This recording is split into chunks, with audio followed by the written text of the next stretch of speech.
Je suis tombé sous le feu de l'ennemi à J14. C'était un mardi, je crois. Oui, en pleine reconnaissance.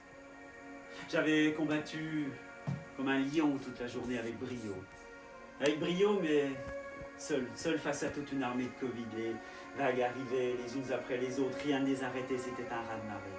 Puis j'ai eu cette dame à la résidence, le chemin aux dames, je crois. C'est ça, le chemin aux dames. J'ai commencé à avoir du mal à respirer. À l'entrée du Covid à perte de vue. Ça sifflait sous les postillons, ça grondait sous les crachats, les quintes de tout déchiraient le silence, c'était un enfer, mais moi et mon masque n'avions pas peur, nous avons fait le travail. C'était pas beau à voir. Il y avait là une odeur, non, pas d'urine, une odeur comme sur ces plages de Normandie, juste avant l'assaut final. J'avais demandé l'appui logistique des infirmières, des aides-soignantes, tous ces héros, mais habillés de pacotille, prêts à donner leur vie pour sauver les autres. Au salon, la pendule ronronnait, disait oui, disait non. Et Madame Simone, la surveillante, claquait des dents derrière le distributeur de potage et de verveine menthe. Jean-René, lui, préparait le matériel. Il avait récupéré toutes sortes de choses, des masques Décathlon, des palmes Décathlon, des surblouses, des surchauses, une magnifique combinaison siglée La Paire, il n'y en a pas deux, il n'en avait qu'une, nous étions 6.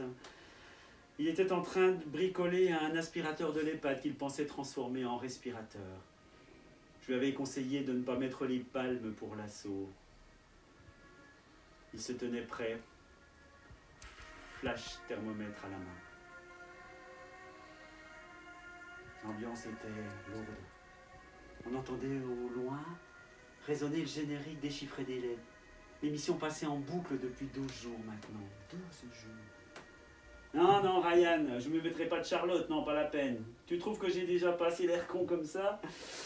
Ryan, un petit gars du Cantal qui est venu donner la main, gratuitement. Un sacré putain de petit guerrier. J'espère qu'il ne restera pas sous les balles. De Gaulle disait, il y a des minutes qui éclipsent chacune de nos propres vies, je le pense.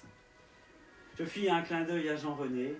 Il fallait se dépêcher d'aller sauver Madame Ruffio, cette dame de 98 ans, acariâtre, rebelle, qui commençait à avoir du mal à respirer, mais qui gardait une sacrée putain de puissance de feu pour nous insulter. Elle hurlait « Dégagez, dégagez, bande de blancs-becs !» Nous prîmes une grande inspiration. Jean-René chargea son thermoflash. Moi, je découpillais mon saturomètre. Les filles se tenaient prêtes. L'assaut fut donné.